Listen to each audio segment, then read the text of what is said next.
You are standing in the middle of a thick green jungle.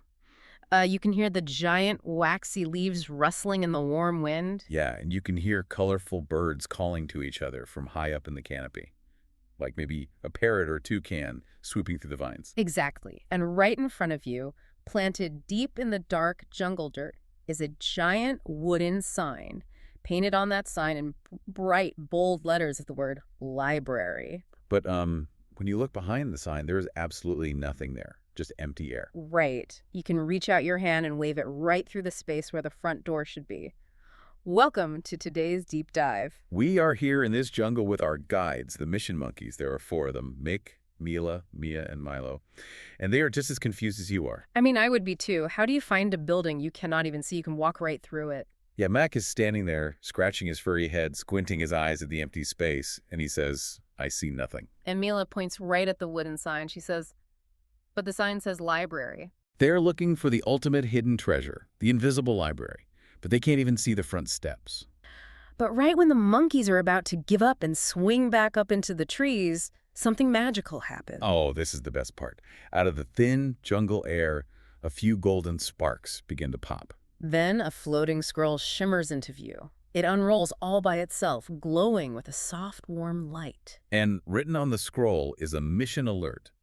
The scroll says, the books have disappeared. Use reading clues, sounds, and imagination to bring them back. Mia gets a huge grin on her monkey face. She doesn't back down from a challenge. She looks at the other monkeys and says, let's read between the lines, literally. I love that. And that is our mission today.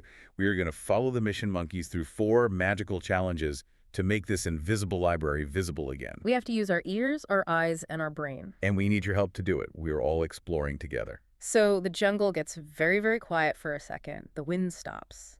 The birds stop.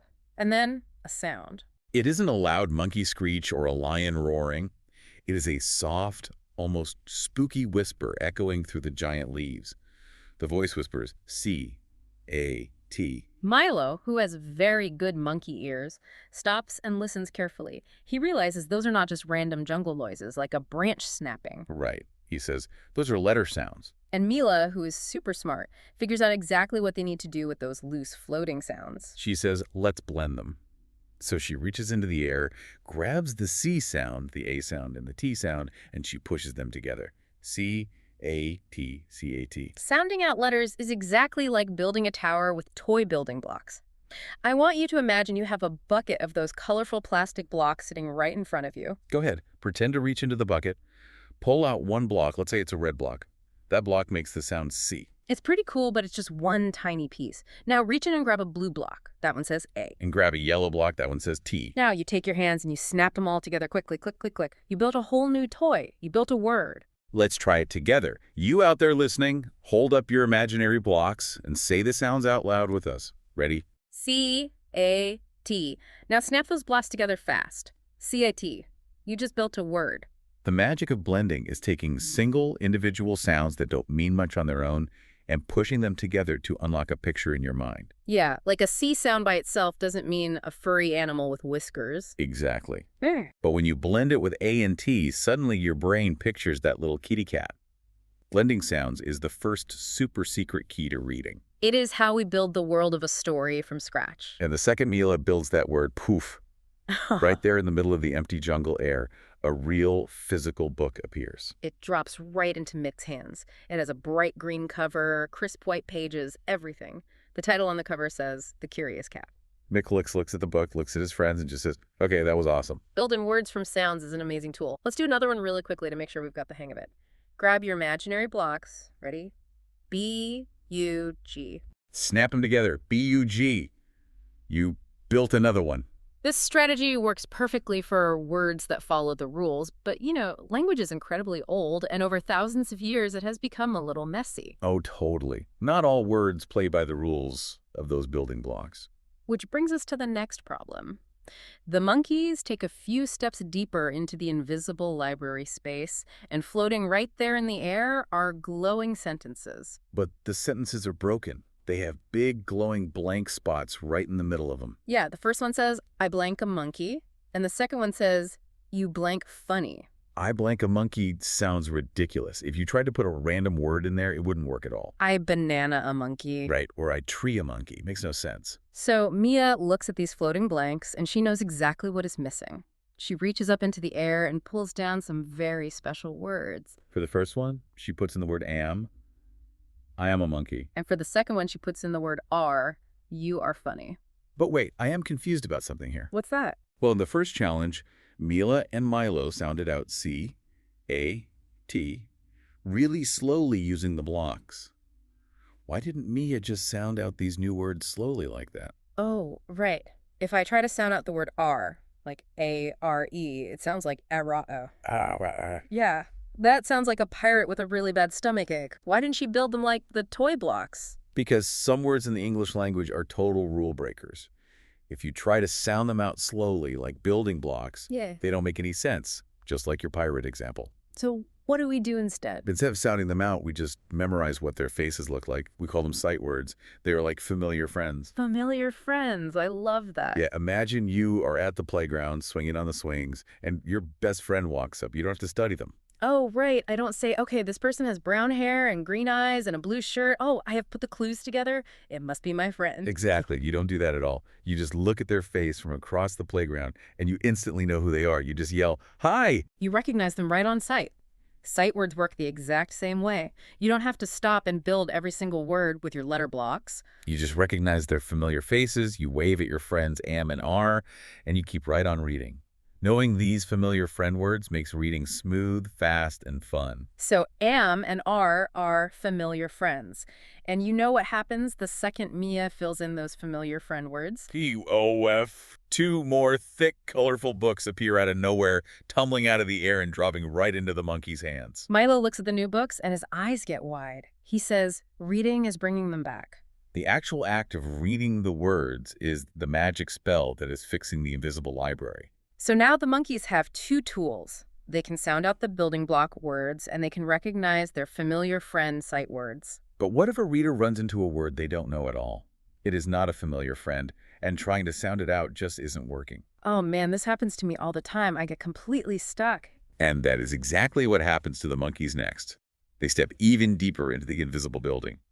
But this time, there are absolutely no letters floating in the air. None. Instead, there are floating pictures. It looks like a giant glowing puzzle. The first floating clue shows a picture of a shiny red apple, a plus sign, and a picture of an open book. Apple plus book. And the second clue shows a picture of a dog, a plus sign, and a picture of someone running. Dog plus running. Muck is totally confused. He tries to sound out the picture of the apple. He goes, "Papapple." That's not a letter. He doesn't know what to do without his sounds or his sight words. I would be confused too. You can't sound out a picture. But Mila squints her eyes and thinks really hard. She remembers that she has eyes, and she can use them to find context clues. She looks at the apple and she looks at the book. She guesses apple, book, maybe apple story. And then Mia looks at the dog and the person running. She nods and guesses. Dog, run. Dog runs. As soon as Mila and Mia say those phrases out loud. It isn't just one or two books dropping into their hands this time. Hundreds of books suddenly fly through the air like a flock of colorful birds. They zoom into place, filling up empty shelves that suddenly shimmer into existence. The magic is getting so much stronger. Whoosh! Can you imagine that sound? Hundreds of colorful books zooming through the jungle. But how did pictures fix the invisible books? Using pictures in a book is a lot like using a treasure map. Imagine you are a brave explorer searching for a buried chest of gold. If you aren't sure where to dig, you don't just guess and start digging holes everywhere in the jungle. You pull out your map. The pictures on the map show you where the spiky mountains are, where the winding blue river is, and where the giant red X marks the hidden treasure. When you are reading a story and you get stuck on a tricky word, the pictures are your treasure map. Reading isn't just staring at the tiny black squiggles on a page. It is about being a clever investigator and using the entire page as your guide. You look at the beautiful art, you see what the characters are doing in the illustrations, and you use your imagination to connect the dots. The pictures are a giant, beautiful clue right in front of your face. Let's practice being investigators right now. Grab your imaginary magnifying glasses. Imagine you are reading a story. The sentence says, "The mystery word jumped over the fence. You don't know what the mystery word is, you are totally stuck. But right above the words, there's a big, colorful picture of a giant green frog leaping through the air over a white wooden fence. Okay, investigator, what do you think the mystery word is? I'll give you 3 seconds. 1, 2, 3. Did you guess frog? You used the picture clue. The treasure map worked. The monkeys have learned so much. They have mastered the whispering sounds by blending them together like blocks. They have mastered the missing sight words by recognizing their familiar friends. And they have mastered the picture puzzle by using their treasure maps. They have all the tools they need. Which means it is time for the final ultimate test. They need to bring the rest of the building back, all at once. Deep in the center of where the library should be, where the jungle vines are the thickest, a glowing sentence appears in the air. The letters are bright and shining, like they are made of sunlight, spelling out a very special message. It says, "The more you read, the more you see." Milo, the monkey who first heard the whispering words at the very beginning, steps right up to the glowing letters. He doesn't rush. He doesn't panic. He takes a deep breath, and he uses everything he has learned. He reads the sentence aloud, nice and slow. The more you read, the more you see. The tension in the jungle is huge. Everyone is holding their breath. And as Milo finishes that very last word, the grand reveal happens. The ultimate magic is unleashed. The entire invisible library shimmers into view. It is not just floating books anymore. Suddenly, there are giant, towering wooden shelves stretching all the way up to the jumble canopy. There are big, cozy reading chairs with soft yellow pillows. There are spiral staircases, colorful rugs on the floor, and thousands of books everywhere. The library is completely, 100% visible. Mick throws his furry hands in the air and cheers at the top of his lungs. W-E did I-T. When Milo read that final glowing sentence, he wasn't just doing one thing. He was combining all of his skills at the exact same time. Right, he sounded out the tricky words with his building blocks. He spotted his familiar sight word friends, like the words thee and you, and just waved at them as he read past. And he used the clues around him to understand the meaning of the whole sentence together. He used every single tool in his reading toolbox. And when you put all those tools together, that is when the real magic happens. That is when the puzzle pieces lock into place. The words stop being just ink on a page and turn into a visible, wonderful, exciting world in your mind. I love that so much. The mission is officially complete. The invisible library is safe, it's fully visible, and it is stuffed full of amazing stories right here in the middle of the jungle. You helped the mission monkeys save the day. But before we pack up our explorer gear and hike out of the jungle, let's take a look at what the monkeys realized at the very end of their adventure. Because as they sit in those cozy reading chairs, surrounded by all those books, they realize they learned some pretty cool lessons. Mila is smiling, leaning back in her chair, and she points out that reading is what helped them solve every single challenge. They didn't fix the library by lifting heavy rocks with their muscles or by jumping really high into the trees. They fixed it by reading. And Mia nods her head. She is looking around at all the colorful covers on the shelves. She notes that letters and words and pictures, they don't work alone. They all work together as a team. You don't just use one of them, you use all of them to uncover the mystery of a story. Milo, our careful reader, adds a very wise thought. He looks at his friends and says, "The more we read, the more we understand." Every time you open a book, your brain gets a little bit stronger and you understand the world a little bit better. But I think Meek has the funniest takeaway of all. He is sitting on the big, colorful rug, holding a massive stack of books in his arms, grinning from ear to ear. He says, and the less invisible things are, which honestly makes total sense. Reading really did make the invisible things visible today. When you can't read, the stories inside a book are locked away. The adventures, the jokes, the incredible facts, they are practically invisible to you. You can look right at the page and see nothing but shapes. But the moment you learn how to unlock those sounds, those sight words, and those pictures, the invisibility cloak comes off. The stories appear right before your eyes, just like this library. The invisibility cloak comes off. That is such a wonderful way to think about it. You know, you out there listening, you did an amazing job helping the mission monkeys today. You listened to the sounds and snapped the blocks together. You spotted the familiar friends, and you followed the picture treasure map. You are basically a master reading explorer now. So here's a question I want to leave you with, something for you to think about long after we finish today's deep dive. If reading a few words made an entire, gigantic, hidden jungle library visible to the monkeys, what amazing invisible worlds or secret adventures or hidden treasures could you discover the next time you open a book and start sounding out the words. Think about that the next time you pick up a story.